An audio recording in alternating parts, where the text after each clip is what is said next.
Hello. So I'm supposed to give a talk about how I combine academia with the industry. And so I chose to do it by telling 3 stories. So I'm both a research scientist at Facebook and a professor at UW, University of Washington. And so I will make the talk super oversimplified and humorous. So let's see. OK, so story number 1. I go to the Weizmann Institute of Science to be a grad student. And so my advisor is Roland Basri. And the first problem that I decided to work on is I said, I want to be able, this is 2006. I said, I want to be able to take a single photo of a person, like the one you see here, and reconstruct the 3-dimensional shape of her face. And it kind of makes sense that we should be able to do it because as humans, when we look on the face, based on the shading, based on the prior knowledge of faces that we have, we can imagine how she looks like from different sides, just from a single photo. So I wanted to create an algorithm that can do it automatically. And it didn't exist when I started my grad studies, so I thought it's a worthwhile problem. So indeed, we worked on that, and we created a method that is doing that from a single photo. And the cool part about the method that I could apply it on anything. So I could reconstruct Mona Lisa, I could reconstruct Clint Eastwood, and so on. Here are a bunch of more examples. And so we published a paper in Computer Vision conference. And I was so excited. So here's the business part. So that's me. And I wanted to show the results. I went to my family, to my husband, Ellie, and to my brother, Mike. And I said, check this out. The results are so cool. And we started talking. And we came up with some business ideas. It was 2006. So we said, well, it can be used like in Second Life. And it can be used as avatars in games and all that, and so on. And my brother said, I know this guy that knows this VC that is going to come from the US next week. So should we just talk with him? And I said, yeah, sure, let's do it. And so the VC came from the US. And we pitched him the idea. And he said, well, that sounds cool. Here's $500,000. Let's make a business out of it. And so we were so excited that we went to celebrate. We were like, oh my gosh, it's like a paper, and we can do a business, startup. So we went to celebrate in Mexico. So while in Mexico, we were doing Skype conversations with a VC firm and negotiating and so on. And at one point, they asked us, so where are you? And we were like, we're in Mexico. And they're like, what? They freaked out. And I still remember the quote that he said, if you want to swim with the sharks, you have to swim faster. So you do not do vacations in Mexico. And then at that point, it seems kind of, well, maybe I'm not ready to swim with the sharks quite yet. And it also didn't help that they wanted more than 51% of the company, the non-existent business. All right, so so what happened after that, decided not to do a company, learned a bit about VCs, wrote more papers, got my PhD. So that was exciting. Story number 2.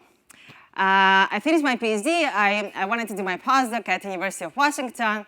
I came to Seattle working with Steve Seitz. And the first problem that we wanted to solve, I said, OK, so I've been working on the single photo idea, reconstruction, and so on. But actually, every one of us has so many photos out there. And so it's not just one photo. And it's going to be, we're going to have bigger and bigger collections. So wouldn't it be amazing just to visualize those big collections somehow? And what existed until then, at that time, is that just slideshows, right? And this is just random showing of photos, not super exciting. And so I started playing with big collections, and I found out that if I focus on the person and just align by the location of the eyes, I already get like a really cool effect.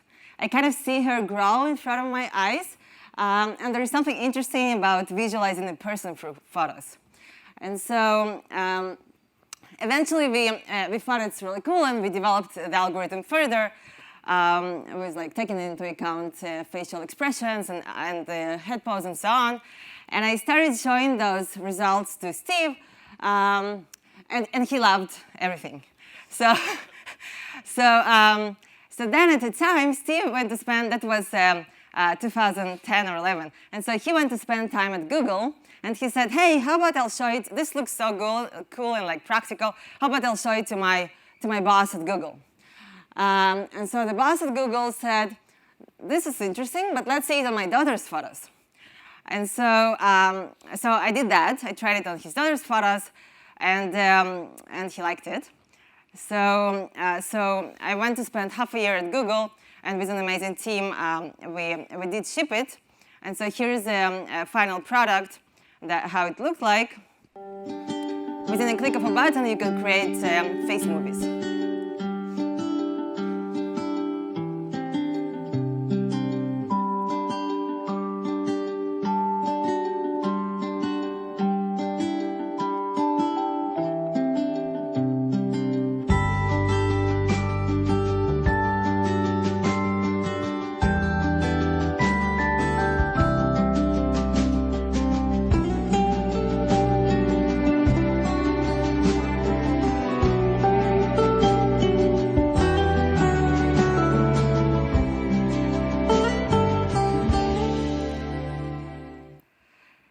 So that was exciting, and I learned how to make a product. The product was used by millions. I wrote more papers. I finished my postdoc, and I got a faculty job. So I went on the academic market, super competitive, but actually my experience in industry plus all the papers helped me to get really cool jobs.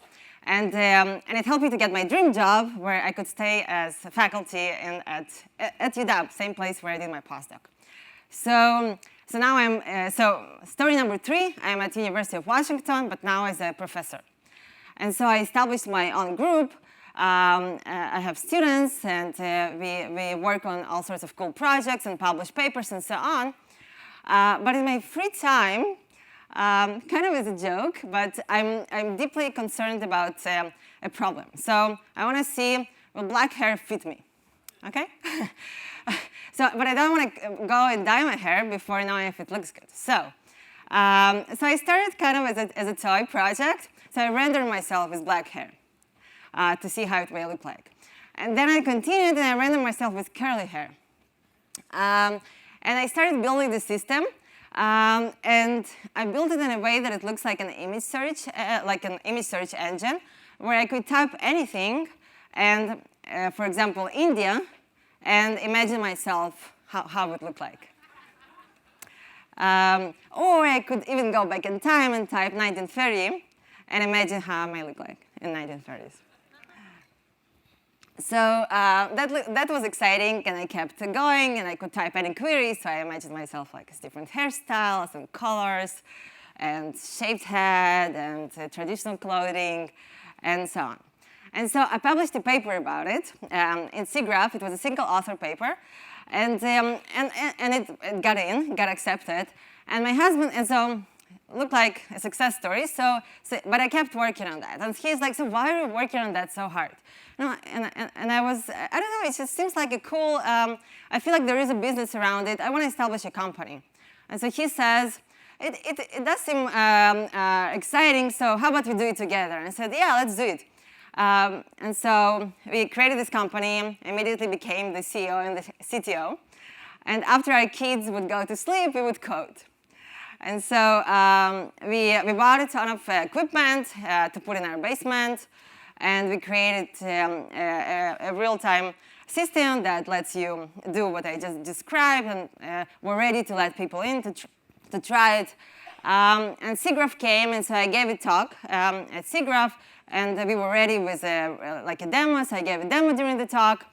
And a bunch of big companies got interested. In particular, the way it happened is that there was a Disney party, so SIGGRAPH is known for its parties.